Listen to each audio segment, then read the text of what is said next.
Data visualization.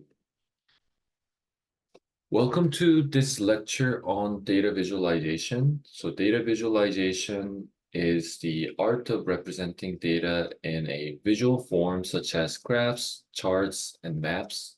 So in this lecture, we will discuss the importance of data visualization, types of visualizations, best practices for creating effective visualizations, and tools for creating them. Why is it important? Data visualization is important because it helps us to better understand the patterns and trends in the data. It can also help us to identify relationships and correlations that may not be apparent in raw data. So visualizations also make it easier to communicate insights to others, making it a powerful tool for decision making and problem solving.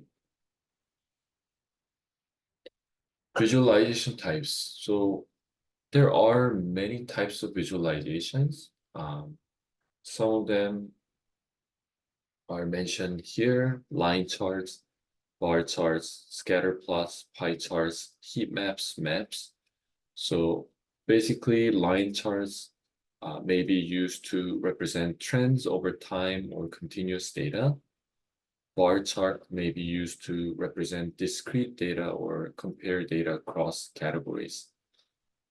And scatter plots would be used to represent the relationship between two variables. And pie charts would be used to represent parts of a whole. Heat maps can be used to represent data on a two-dimensional plane, often color-coded to show variation, and maps would be used to represent data geographically. Here are some best practices for creating effective visualizations. First is knowing your audience. So it is really important to understand the level of technical expertise of your audience and tailor your visualizations accordingly. Second, keep it simple. You want to avoid cluttering your visualizations with too much data, and you want to use only the data that is necessary to communicate your insights. Third, choose a right type of visualization. So you want to make sure to select the type of visualization that is best suited to the data you're presenting. Fourth, label clearly. You want to use clear and concise labels to help the reader understand the data being presented. Fifth, use colors effectively. You want to make sure to choose colors that are easy to read and that highlight important data points. Lastly, test and iterate. You want to test your visualizations on a small group of people to get feedback and iterate on the design. Tools. Here are some tools for creating visualizations. So there are many tools available for creating visualizations. You might already be familiar with Excel. Some of you might have used Tableau, Power BI, R, Python, and many online tools. And each tool has its own strengths and weaknesses. So it is important to choose a tool that is best suited to your needs. Visualization libraries.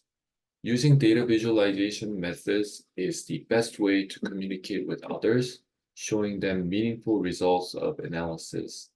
And these libraries enable you to create graphs, charts, and maps. And the Matplotlib package is the most well-known library for data visualization. It is great for making graphs and plots. The graphs are also highly customizable, and it is designed for creating plots suitable for publication. While there are other visualization libraries available to Python programmers, Matplotlib is the most widely used and as such has generally good integration with the rest of the ecosystem. So if you need to use Python, I would say Matplotlib would be like a safe default visualization tool. One, I guess, issue with Matplotlib is that there is a lot of configuration uh, that you need to set because Matplotlib graphs are highly customizable. So there is another high-level visualization library that is based on Matplotlib. It's called Seaborn. It's very easy to generate various plots such as heat maps, time series, and violin plots.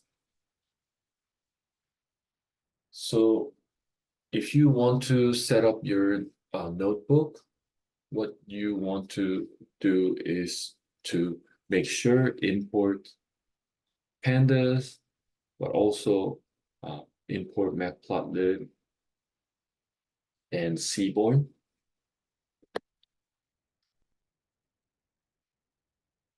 And since we would, here is a kind of graph of how you can decide to best tell the story behind data. So we've broken the chart types into three broad categories to help with this: distribution, trends, relationship. So let's first look at trends. So basically, a trend is defined as a pattern of change. For this one, line charts are best to show trends over a period of time, and multiple lines can be used to show trends in more than one group. And if you're using Seaborn library, you can call SNS line plot.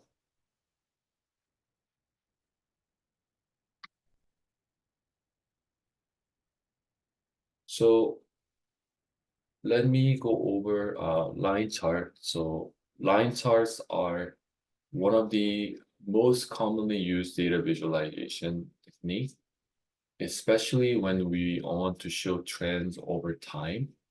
So we will go over basics of line chart, their components, and best practices for creating effective line chart. So let's first go over what a line chart is. A line chart is a type of graph that uses straight lines to connect data points, and they are used to represent data that changes over time. So example could be a line chart of stock prices, temperature changes, or changes in population size. And let's talk about components of a line chart. So there are three main components of a line chart: the x-axis, the y-axis, and the line itself. The x-axis represents the time period or independent variable, while the y-axis represents the dependent variable. So the line connects the data points representing the trend over time. Lastly, there are different types of line chart. I guess the most basic line chart would you are something that you are all familiar with. There is a stacked line chart and 100% stacked line chart. So basic line charts show a single line representing the trend over time. If we were to compare that with stacked line charts show multiple lines stacked on top of each other to represent different categories. And 100% stacked line chart show the percentage of the total for each category. So this is the example from Kaggle. So the data set for this tutorial, basically what it does is it tracks global daily streams on the music streaming service Spotify, and we focus on 5 popular songs from 2017 and 2018. So you can use read CSV to read this data. And then when we examine the data, you can call head. So when you look at this, notice that the first date appears is January 6, 2017. It corresponds to the release date of Shape of You by Ed Sheeran. And using the table, you can see that the Shape of You was streamed a lot of times globally on the day of its release. Notice that the other songs have missing values in the first row because they weren't released until later.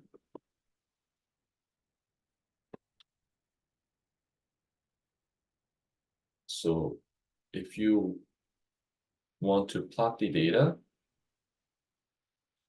we just need only one line of code to make the line chart. We just need to provide this Spotify data and feed it into Seaborn line plot, and you'll be able to get this nicely created graph. So every command that you learn about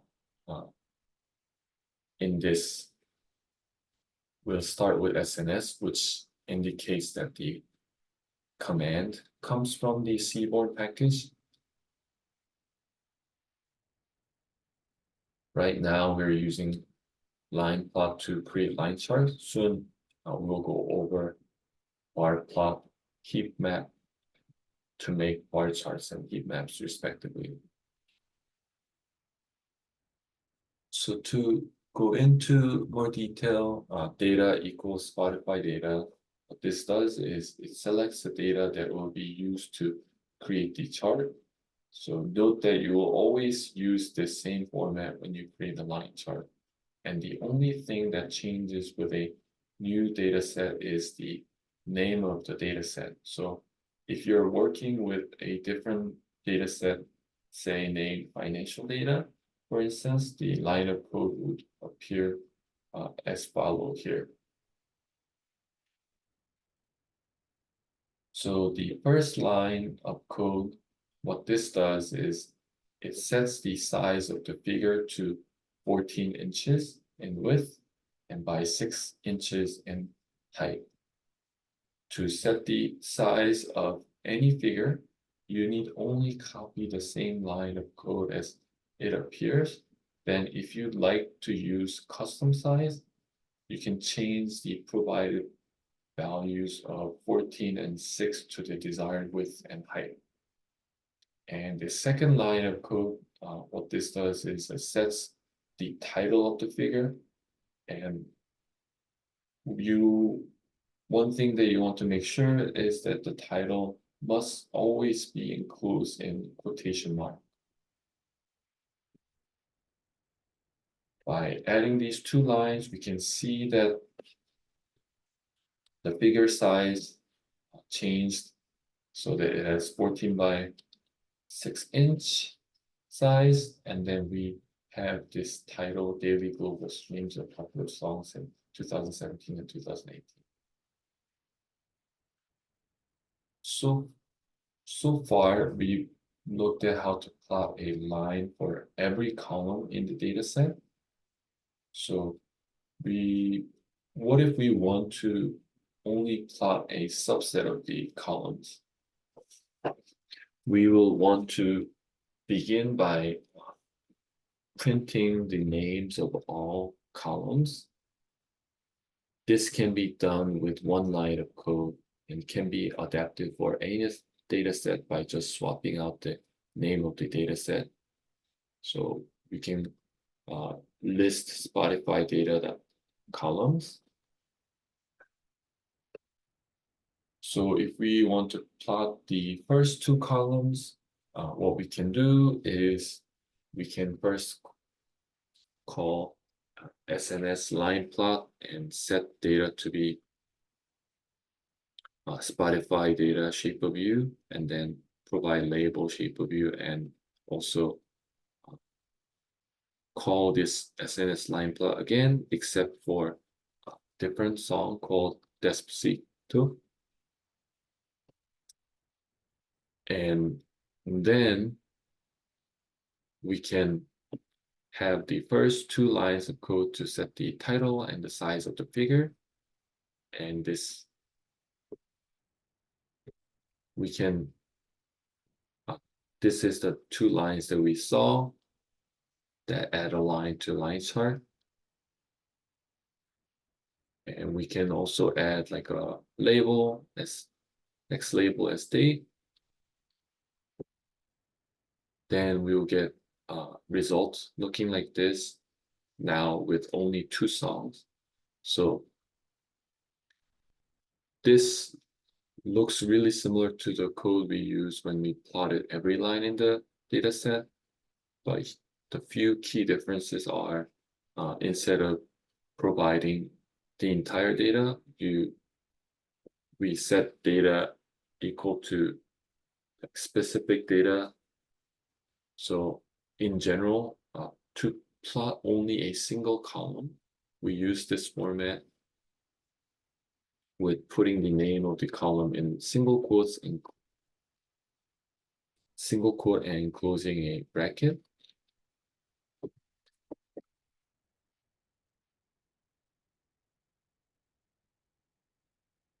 Now let's try to compare the code on the next slide. So here you can see that the first one just provided data to be Spotify data, but here we provided two lines, each line for we set data to be Spotify data shape of view and data to be Spotify data Despacito.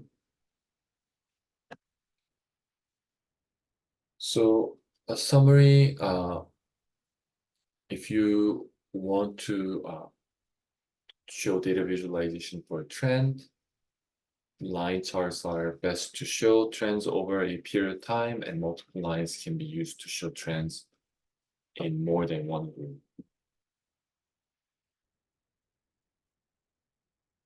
Okay, we covered line plot, which can help us with visualizing the trends.